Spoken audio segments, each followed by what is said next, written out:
لولیہ والصلاۃ علی نبیہ وعلی آلہ وصحابہ المتأدبین بآدابہ اما بعد فقد قال اللہ تبارک و تعالی فی القرآن المجید والفرقان الحمید اعوذ باللہ من الشیطان الرجیم بسم اللہ الرحمن الرحیم قال رسول اللہ صلی اللہ علیہ وسلم الدنیا مزرعۃ الآخرہ الدنیا مزرعۃ الآخرہ۔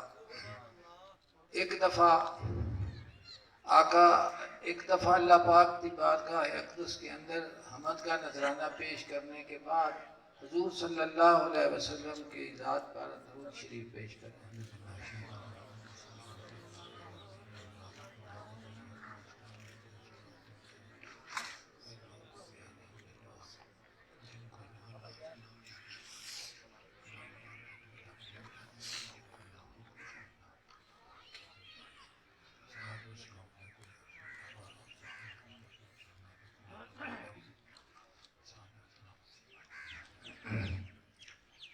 بہت عزتوں اور توقیر کے لائق سید زید حسین گیلانی دامت برکاتہم العالیہ، آپ کا ذوق کلام کے ساتھ سماعت بڑی باریک ہے، ذوق سننے کا بہت ہے اور بات کو سمجھتے بھی ہیں اور اس پر غور بھی کرتے ہیں۔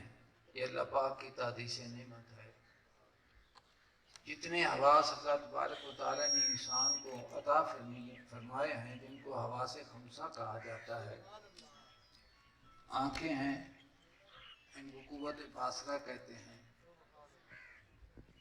ناک ہے، اس میں قوت شامیہ ہے، سونگھنے والی قوت ہے، کان ہیں، ان میں قوت سامعہ ہے، سننے والی قوت، اور ہاتھ ہیں، قوت لامسہ، چھونے والی قوت۔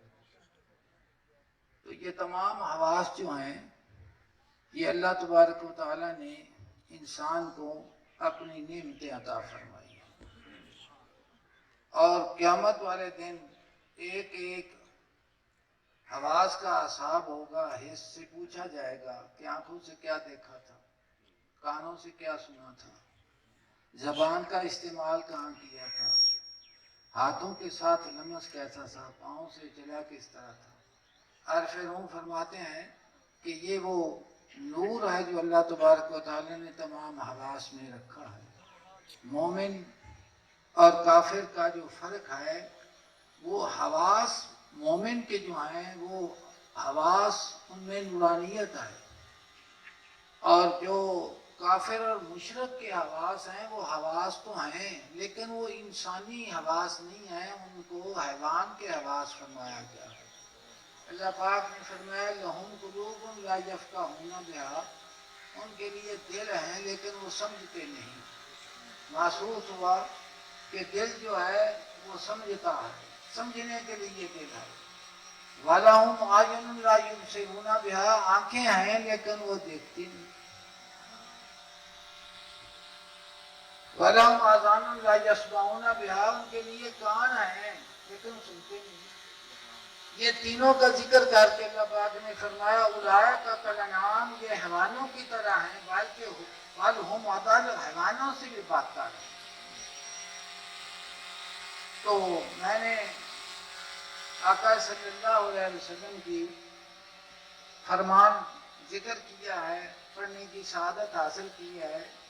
حضور نے فرمایا دنیا مزرعۃ الآخرہ، کہ یہ دنیا جو عالم کثرت ہے جس میں ہم اب موجود ہیں، یہ آخرت کی کھیتی ہے، یہ آخرت کی کھیتی ہے۔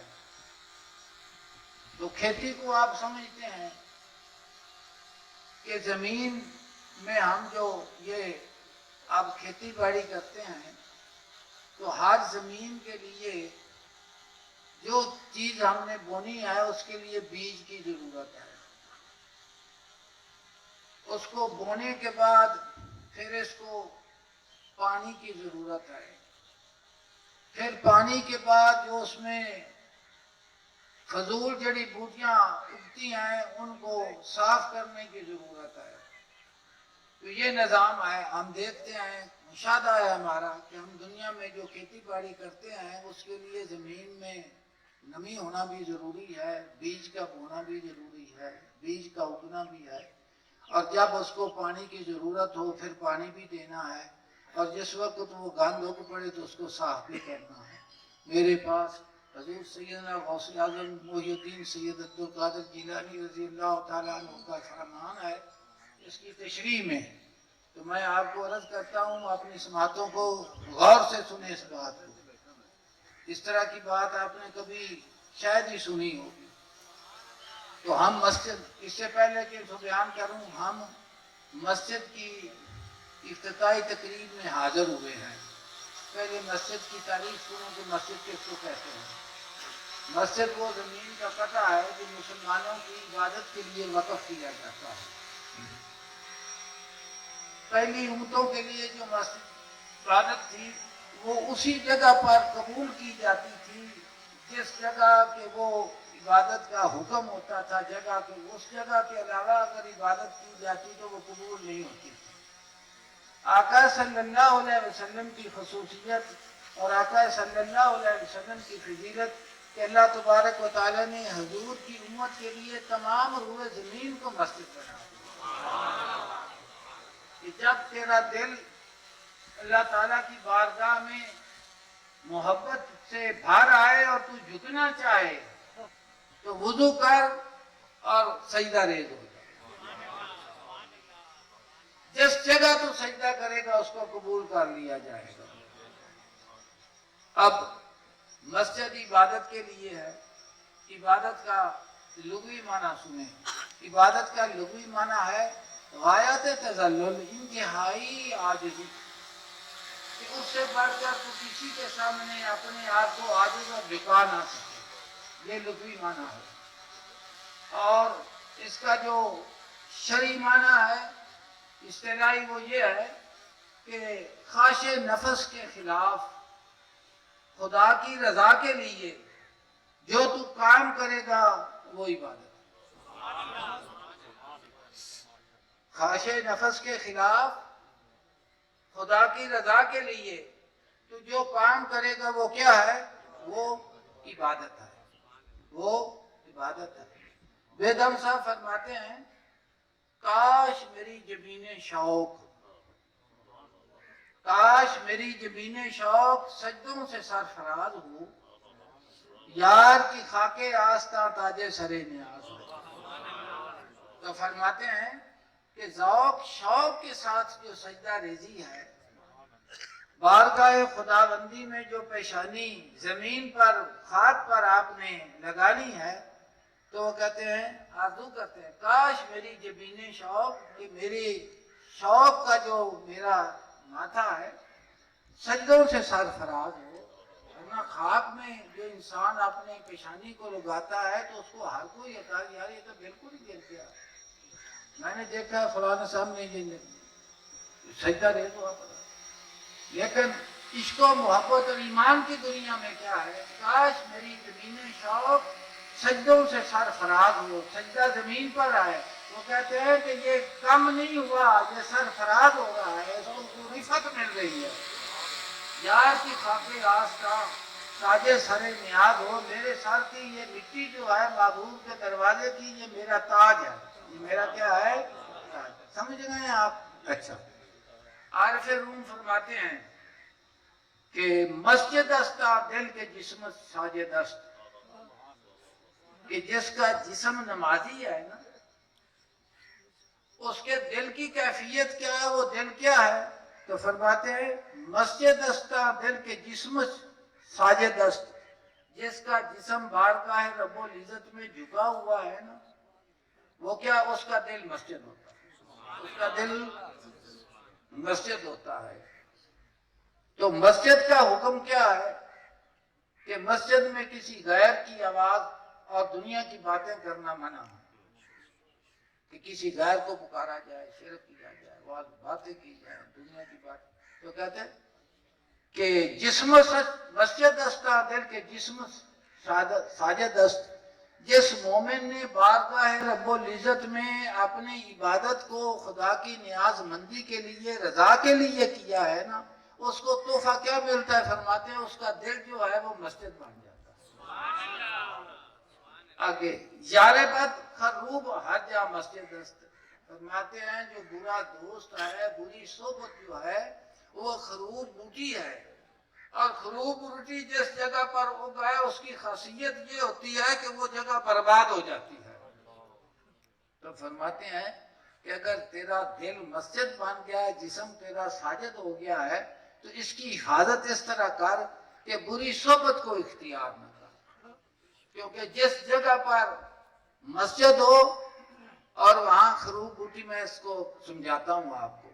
سیدنا سلیمان علیہ السلام نے مسجد اقصی تعمیر فرمائی، تو آپ نے دیکھا کہ ایک بوٹی اگی ہوئی ہے، تو آپ کو خدا نے یہ طاقت عطا فرمائی تھی، تو آپ نے اس بوٹی سے پوچھا کہ تیرا کیا نام ہے، تیری خاصیت کیا ہے؟ اس نے کہا کہ جی میری خاصیت ہے کہ جس جگہ پر میں اگتی ہوں وہ جگہ برباد ہو جاتی ہے۔ آپ بڑے پریشان ہوئے، تو آپ نے فرمایا کہ میری ظہری حیات تک یہ جگہ آباد رہے گی۔ تو عارف روم نے بدایع من نہایا میں ذکر کیا ہے، تو آپ نے عارف روم نے اس سے فرمایا کہ جس طرح خروب بوٹی مسجد اقصی میں ہوگی، اور آپ نے اس سے کہا کہ یہ مسجد، اس نے کہا کہ میں جس جگہ پر اگتی ہوں میں اس جگہ کو برباد کر دیتی ہوں۔ رومی فرماتے ہیں کہ یہ دل جو تیرا ہے، اگر جسم ساجد ہے، اخلاص کے ساتھ تو جھک رہا ہے، دل تیرا مسجد ہے، تو پھر اس کی حفاظت کر کے کوئی خروب اس میں نہ ہو پڑے،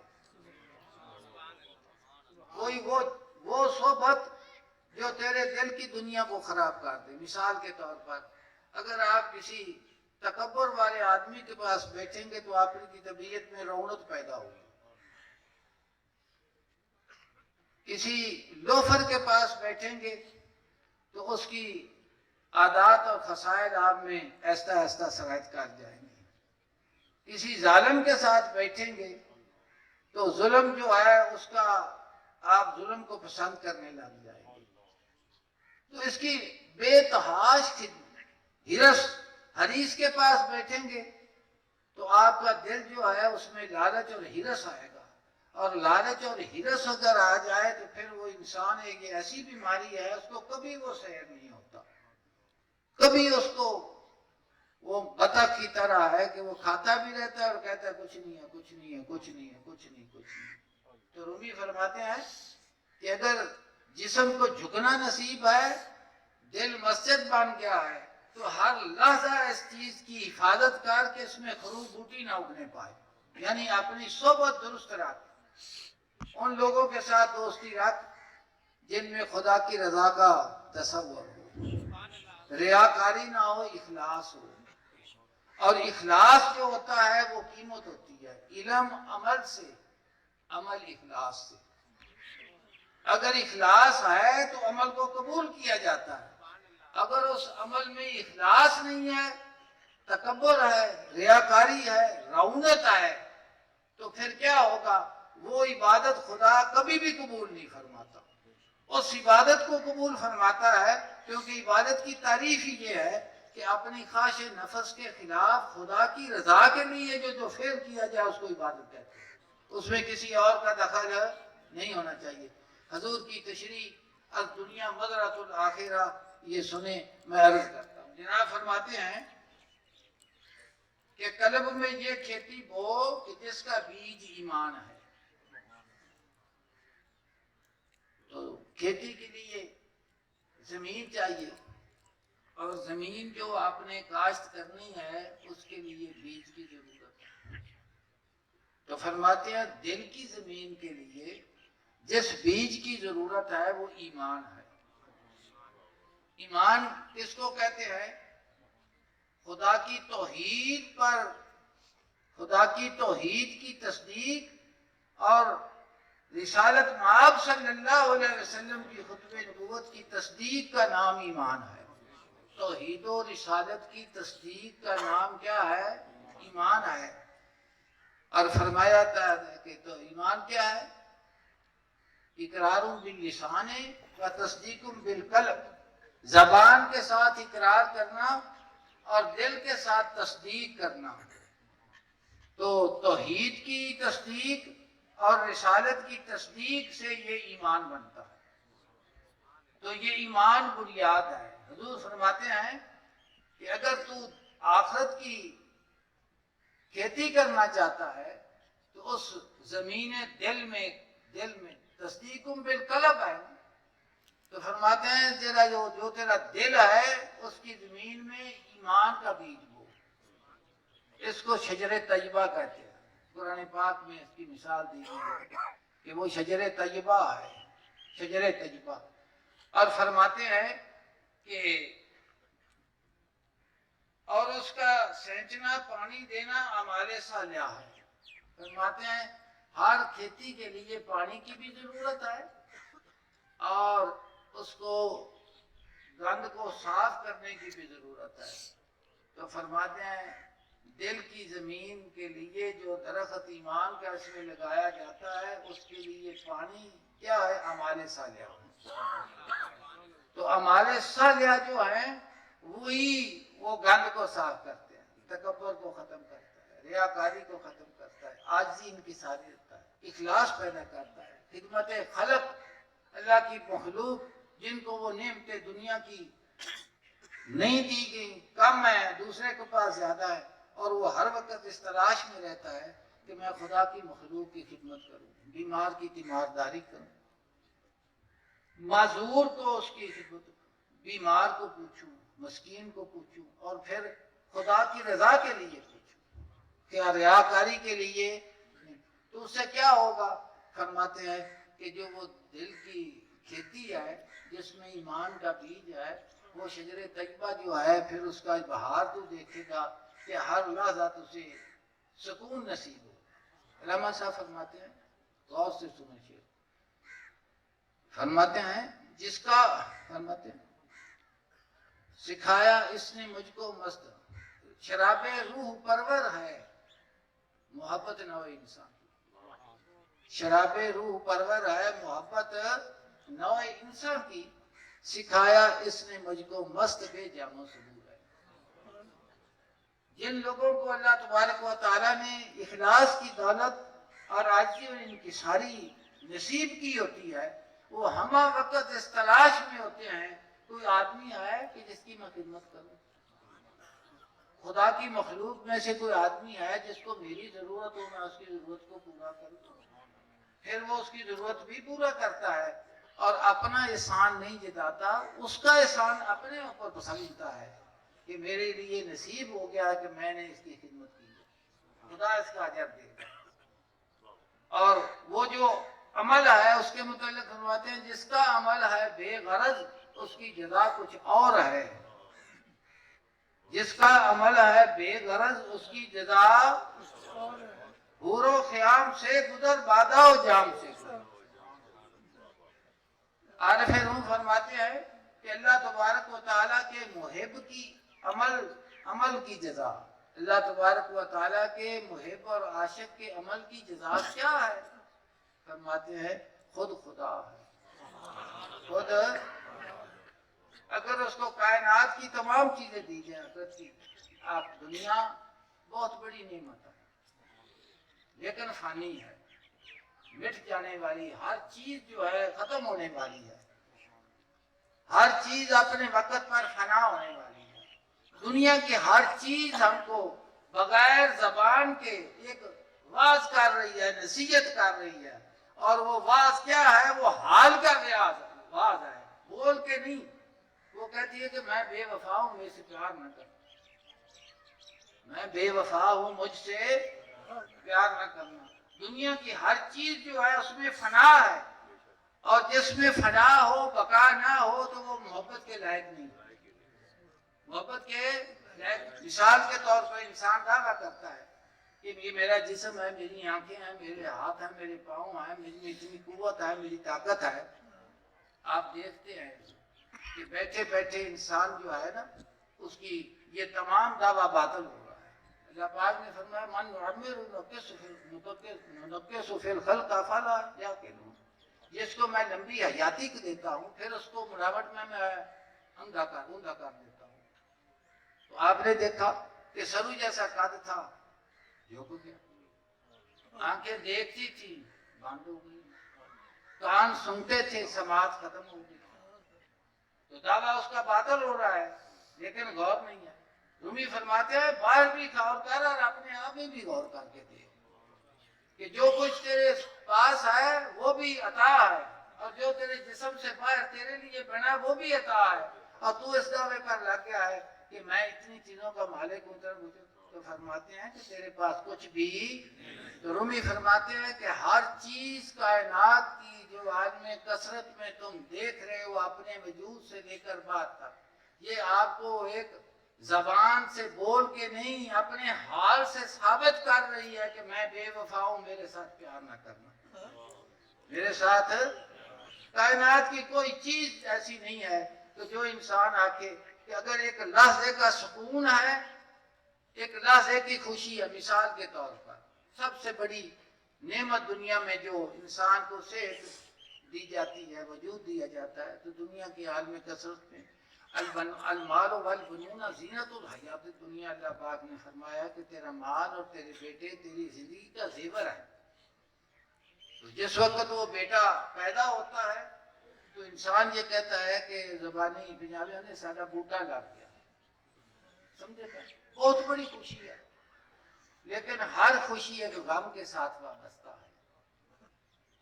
اگر خوشی اتنی زیادہ ہے تو جس وقت وہ جائے گا تو اتنا غم زیادہ ہے۔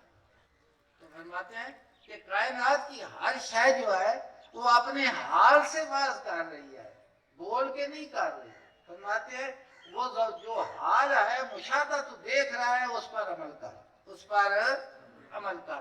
تو وہ فرماتے ہیں جس کا عمل ہے بے غرض اس کی جزا کچھ اور ہے۔ مانے کہ جس انسان نے خدا کی رضا کے لیے عمل کیا ہے نا، اس کی جزا کیا ہے؟ حور و خیام سے گزر وعدہ و جام، دنیا بہت بڑی نعمت ہے، دنیا کی ہر نعمت بہت بڑی نعمت ہے، اس کی ان شکر تم لازیدنکم، اگر تم شکر کرو گے تو میں اس نعمتوں کو بڑھا دوں گا، لیکن فانی ہے، ختم ہونے والی ہے۔ پھر آخرت ہے، اور آخرت میں ابدیت ہے، وہ جو چیز وہاں موت نہیں ہے، فنا نہیں ہے، ہر چیز اپنی جگہ پر ہے، لیکن دنیا بھی مخلوق ہے، آخرت بھی مخلوق ہے، اور دونوں کا خالق کون ہے؟ سمجھ رہے بات کہ نہیں سمجھ رہے؟ دنیا بھی مخلوق ہے اور آخرت بھی۔ دنیا سے آخرت بہتر ہے، اور دنیا اور آخرت دونوں سے خدا کی ذات بہتر ہے۔ فرماتے ہیں جس کا عمل ہے بے غرض اس کی جزا کچھ اور ہے۔ وہ کچھ اور کیا ہے؟ عارف روم فرماتے ہیں کہ عاشق کی عمل کی جزا کیا ہے؟ فرماتے خود خدا، کسی چیز پر اور وہ سیر نہیں ہوتا، کسی چیز کو وہ پسند نہیں کرتا، وہ کہتا ہے کہ مجھے میرا محبوب چاہیے اور کچھ بھی نہیں چاہیے، مجھے کیا چاہیے؟ میرا محبوب چاہیے اور مجھے کچھ بھی نہیں چاہیے، کسی شے کی ضرورت نہیں ہے، اور اگر وہ حاصل ہو جائے تو پھر کسی چیز کی ضرورت ہی نہیں رہے۔ آپ قرآن پاک کی تلاوت کریں، میرے آقا صلی اللہ علیہ وسلم کے صحابہ اکرام اہل بیت کا ذکر پڑھیں، آپ کو یہ مضمون واضح ہو جائے گا کہ کائنات کی ہر چیز کو انہوں نے اللہ تبارک و تعالیٰ کی رضا کے لیے اور حضور صلی اللہ علیہ وسلم کے فرمان پر قربان کر دیا، اور قربان کر کے پھر غم نہیں ہے، کسی قسم کا انہیں دکھ نہیں ہے، حشاش بشاش حشاش۔ اگر آپ یہ مضمون پڑھیں قرآن پاک میں تو آپ کو ایمان کی قوت کا پتہ چلے گا کہ ایمان کیا چیز ہے۔ آپ صاحب فرما رہے تھے نا، تیری ایک نظر کی قیمت میری ساری زندگانی، تیری ایک نظر کی قیمت میری ساری زندگانی۔ تو اللہ تبارک و تعالی ہمیں اخلاص کی دولت نصیب کرے، اپنے رحمت اور اپنے فضل سے ذوق عبادت نصیب کرے، اور ہر وہ عمل جس میں اس کی رضا ہو وہ نصیب کرے۔ اللہ تبارک و تعالی ہمیں حضور کا فرمان جناب فرماتے ہیں، جب اس قلب کے اندر نرمی اور شفقت اور رحمت ہوگی تو اس میں پیداوار ہوگی۔ تو فرمانے کہ زمین کی پیداوار کے لیے یہ ضروری ہے کہ زمین سخت نہیں ہونی چاہیے، زمین نرم ہونی چاہیے، اور دل کی زمین کو نرم کرنے کے لیے کیا ہے؟ اللہ تبارک و تعالیٰ کا ذکر اور اس کی عبادت ہے۔ جس انسان کو خالق کے ساتھ محبت ہے، یقینی طور پر اس کے دل میں خدا کی مخلوق کی محبت ہوگی۔ وہ جانتا اگر اس مضمون کو کہ خالق کائنات کی محبت اس دل میں موجود ہے تو کبھی بھی وہ خدا کی مخلوق کے ساتھ ظلم نہیں کرے گا۔ وہ جانتا ہے کہ یہ میرے مالک کی، خالق کی یہ مخلوق ہے، اور خالق اور مخلوق کی خدمت کرنا اور اس کی عزت و توقیر کرنا، ان کے ساتھ رویہ نرم رکھنا، ان کے ساتھ محبت و الفت رکھنا، تو پھر فرماتے ہیں جب اس قلب کے اندر نرمی و شفقت اور رحمت ہوگی تو اس میں پیداوار ہوگی، اور جب وہ سخت اور بدخو اور رشت ہوگا تو اس کی زمین میں بنجر اور شور ہے، اور شور زمین میں پیداوار نہیں ہوا کرتی۔ فرماتے ہیں جب تو پہاڑ کی چوٹی پر بیج بوئے گا تو وہ وہاں اگے گا نہیں، بلکہ وہ بربادی کے زیادہ قریب ہے، بربادی کے زیادہ قریب ہے۔ اصل عبارت ہے عربی کی، یہ آپ کے وہ مجالس ہے، آپ کے وہ مواعظ ہیں، وعظ ہے، تقریریں ہیں جو آپ اپنی خانقاہ میں، مدرسے میں لوگوں کو کیا، اور اس کی شان یہ ہوتی تھی کہ سینکڑوں کی تعداد میں لوگ لکھنے والے بیٹھے ہوتے تھے، اور آپ بیان فرماتے تھے، اور اس بیان کی تاثیر یہ ہوتی تھی کہ لوگ کھڑے ہو کر توبہ کرتے تھے۔ اور یہ بھی ہے کہ کئی لوگ اس محبت میں اور اپنی گناہوں سے اور اپنے پر وہاں ان کی موت واقع ہو جائے، اور کئی توبہ کر کے اپنے آپ کو اس دنیا سے وہ نجات حاصل کر لیتے تھے۔ اللہ پاک ہمیں بھی نصیب کرے کہ اخلاص نصیب کرے، اپنی محبت نصیب کرے، آقا صلی اللہ علیہ وسلم کا ادب و احترام نصیب کرے، اور اپنے فضل اور کرم سے اس نعمت سے نواز دے۔ خدا حافظ۔